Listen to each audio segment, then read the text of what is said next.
ધારાસભ્ય, જિલ્લા પંચાયત પ્રમુખ, કલેક્ટર અને જિલ્લા વિકાસ અધિકારી સહિતના પદાધિકારીઓએ ભાગ લીધો હતો। સમગ્ર વિશ્વની સાથે સાથે નવસારી જિલ્લામાં પણ 11મો આંતરરાષ્ટ્રીય યોગ દિવસ ઉત્સાહભેર ઉજવાયો હતો। રામજી મંદિર ખાતે યોજાયેલા મુખ્ય કાર્યક્રમમાં સવારે 6 વાગ્યાથી યોગ સત્ર શરૂ કરવામાં આવ્યું, જેમાં અનેક નાગરિકો, વિદ્યાર્થી, કર્મચારીઓ અને અધિકારીઓએ ભાગ લીધો।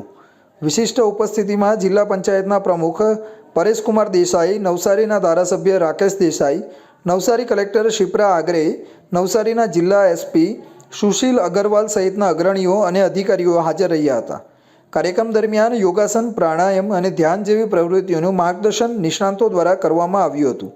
એક પૃથ્વી એક સ્વાસ્થ્ય માટે યોગના સંદેશ સાથે યોજાયેલા કાર્યક્રમમાં નવસારી જિલ્લાના યોગ પ્રેમીઓમાં નવો ઉત્સાહ સંચાર કર્યો હતો। આજના 11મા આંતરરાષ્ટ્રીય યોગ ડે નિમિત્તે આજે જિલ્લા વહીવટી તંત્ર દ્વારા નવસારી જિલ્લામાં યોગનું માટેનું આયોજન ખૂબ સરસ થયું। આ યોગ ડેમાં આજે 101 જગ્યાએથી પણ વધારે નવસારી જિલ્લામાં યોગ નું આયોજન થયું હતું અને ખૂબ સુંદર રીતે આયોજન થયું હતું અને ખૂબ મોટી સંખ્યામાં લોકોએ આની અંદર ભાગ લીધો હતો। હું સૌને અભિનંદન આપું છું અને જે મેદસ્વીતા ઘટાડવા માટેનો જે આજે થીમ હતું એ થીમ ખરેખર સાર્થક નીકળ્યું એવું માનું છું। રાજ્યના શિક્ષણ મંત્રી પ્રફુલ પાનસેરિયા અનિવાર્ય સંજોગોને કારણે કાર્યક્રમમાં હાજરી આપી શક્યા નહીં।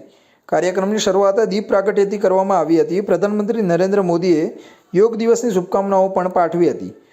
યુનોએ યોગને વૈશ્વિક સ્તરે માન્યતા આપ્યા બાદ 21 જૂનને વિશ્વ યોગ દિવસ તરીકે જાહેર કર્યો છે। નવસારી જિલ્લામાં લાખો લોકોએ નિરોગી રહેવા માટે નિયમિત યોગાભ્યાસ કરવાનો સંકલ્પ લીધો હતો। અમરેલી જિલ્લાના